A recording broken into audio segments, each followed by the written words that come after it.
Very good morning, my dear students of Growing Soul Kids Gurukul. My lovely students, so it's time for your study now. Get ready with your pencil and notebook.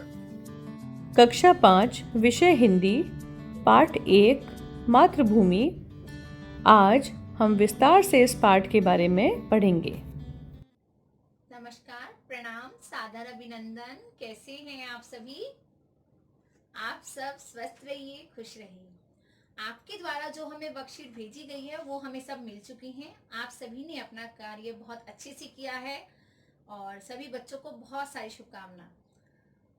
चलिए, अभी तक हमने worksheet वाला वक्त दिया था। अब हमारा आज से हिंदी का पाठ 1 स्टार्ट होता है।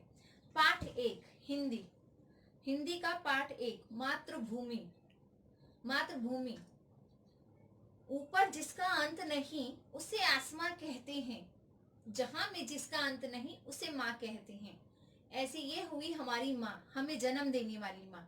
और दूसरी माँ हमारी ये धरती माँ है जिस पर हम रहते हैं, जिसके लिए हम अनेक कार्य करके यहाँ पर वीर पुरुषों से अनेक कार्य सीखे हैं हमने, और आगे हम अच्छे कार्य करें। इन सब से हम इस मातृभूमि में रहने वाले महान पुरुषों से ये सब सीख रहे हैं। ऐसे ही जो हमारा पार्ट 1 है वो है मातृभूमि। मातृभूमि। इस समय आप न्यूज चैनल पर भी देख रहे होंगे कि देश के बॉर्डर पर, हमारे देश के बॉर्डर पर पाकिस्तानी सेना से हमारे देश के लोग, जो हमारे वीर जवान हैं, वो लगातार युद्ध कर रहे हैं। इस पर भी यही दिखाया गया है। ये देखिए, पहाड़ पर खड़े हुए वीर सैनिक देश का झंडा लेके उसे गौरवान्वित कर रहे हैं। मातृभूमि। अनेक महापुरुषों ने इस धरती पर जन्म लिया है। इसी से अब हम इसको मैं आपको समझाती हूँ। ऊंचा खड़ा हिमालय। इस धरती पे सबसे ऊंचा हिमालय है। आकाश चूमता है। ऊंचा खड़ा हिमालय आकाश चूमता है, सबसे ऊंचा हिमालय है। और हमें वो देखकर ऐसा लगता है कि वे आकाश को चूम रहा है। नीचे चरण तले झुक, नित सिंधु झूमता है। सिंधु। सिंधु मीन्स, आप समानार्थी शब्द में मुझे सिंधु का अर्थ बताइए। किसे कहते हैं सिंधु? सोचिए। सिंधु। सिंधु मीन्स होता है समुद्र। नीचे चरण। चरण मीन्स होते हैं पैर।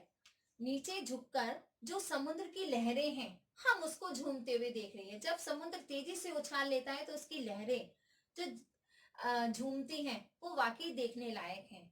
तो देखिए कितना सुंदर वर्णन किया है सोहन लाल त्रिवेदी जी ने। ऊंचा खड़ा हिमालय आकाश चूमता है, नीचे चरण तले झुक नित सिंधु झूमता है। गंगा यमुना त्रिवेणी। गंगा यमुना त्रिवेणी बोलते हैं 3 नदियों का जहां संगम होता है। इलाहाबाद में कुंभ का मेला लगता है तो लोग संगम में नहाने के लिए जाते हैं। गंगा, हरिद्वार में गंगा बहती है। और यमुना, यमुना तो हमारे मथुरा में है ही। आप सभी ने, आप उनकी पूजा करते हैं, उनके दर्शन के लिए जाते हैं। तो गंगा यमुना त्रिवेणी नदियां लहर रही हैं। लहरती हुई नदियां अपने आप में अलग ही चमक महसूस होती है। जगमग छटा निराली पग पग छहर रही है। जब वो जगमग जगमग आपके दियों का प्रकाश उस पर जाता है, जब आप दिए जलाते हैं और रात के अंधेरे में उनको देखें, कितना सुंदर दृश्य लगता है। वह पुण्य भूमि मेरी, वह स्वर्ण भूमि मेरी। यह पुण्य भूमि मेरी, जहां पर इतने वीर पुरुषों ने जन्म लिया, तो ये पुण्य भूमि हुई हमारी। ये स्वर्ण भूमि, सोने जैसी भूमि है मेरी। क्यों? क्योंकि इस पर अनाज पैदा होता है, गेहूं आता है, किसान हमारे लिए खेती कर रहे हैं। वह जन्म भूमि मेरी, क्योंकि यहाँ हम पैदा हुए हैं। और यह मातृभूमि मेरी। झरने अनेक झरते, जिसकी पहाड़ियों में आपने देखा होगा पहाड़ों के बीच से झरने निकल रहे हैं। झरने अनेक झरते, जिसकी पहाड़ियों से चिड़िया चहक रही हैं। हो मस्त झाड़ियों में, आपने देखा होगा चिड़िया चहकती है पेड़ों की डालियों से। कू कू, कहीं कहीं कोयल की आवाज आपने सुनी होगी। वो दिखती नहीं है, लेकिन पेड़ों की डालियों के बीच से वो बोलती हुई उसकी आवाज जब हमें सुनाई देती है तो बड़ी मधुर लगती है। अमराइयां घनी हैं। अमराइयां किसे कहते हैं? इस समय सबसे ज्यादा आपका पसंदीदा फल, गर्मी का सबसे पसंदीदा फल आम। आम के बाग घने हैं, उन्हें अमराइयां कहते हैं। कोयल पुकारती हैं, आम के बागों में से कोयल पुकार रही है। बहती मलय पवन है, तन मन संवारती हैं, मन मन हवा चल रही हैं, वो हवाओं के झोंके मन मन मुस्कुरा रही हैं। वे धर्म भूमि मेरी, यहाँ पर इतने धर्म ध्यान, इतने पूजा पाठ होते हैं, इसीलिए ये धर्म भूमि मेरी है। ये कर्म भूमि मेरी, ये मातृभूमि मेरी, ये जन्म भूमि मेरी। जैसे हमें पता है जन्म भूमि, यहाँ तो भगवान कृष्ण का भी जन्म हुआ है, तो मथुरा तो वैसे ही भगवान कृष्ण की जन्म भूमि है। आप सबका जन्म यही हुआ है, तो आप सबकी भी जन्म भूमि यही हुई। जन्मे जहां थे रघुपति, अभी आपने रामायण देखी होगी। रामायण में आपको पता है सभी को भगवान राम कहाँ पैदा हुए थे? सोचिए भगवान राम का जन्म कहाँ हुआ था? आप सभी का आंसर आ गया होगा, अयोध्या।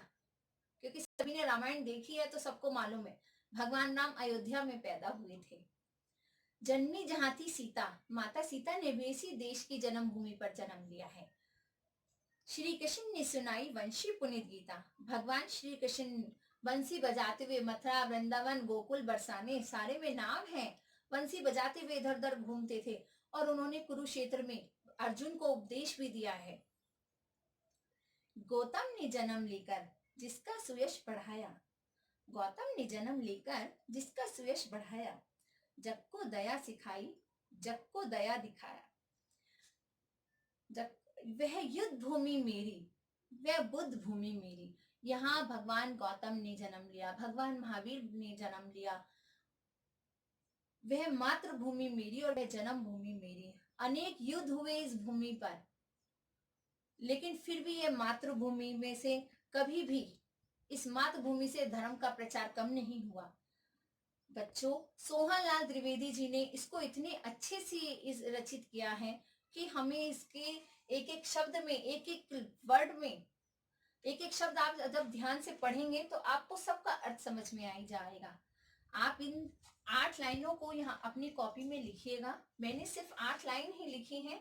इन 8 लाइन को आप अपनी कॉपी में लिखिए बहुत सुंदर से, और हमें आप अपनी कॉपी में लिखकर भेजिएगा।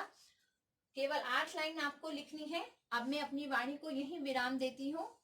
अगले नए वक्त के साथ हम फिर मिलेंगे। तब तक के लिए नमस्कार। प्यारे बच्चों, अब आपका गृह कार्य है। गृह कार्य में आपको कविता की 8 लाइन लिखकर याद करनी है।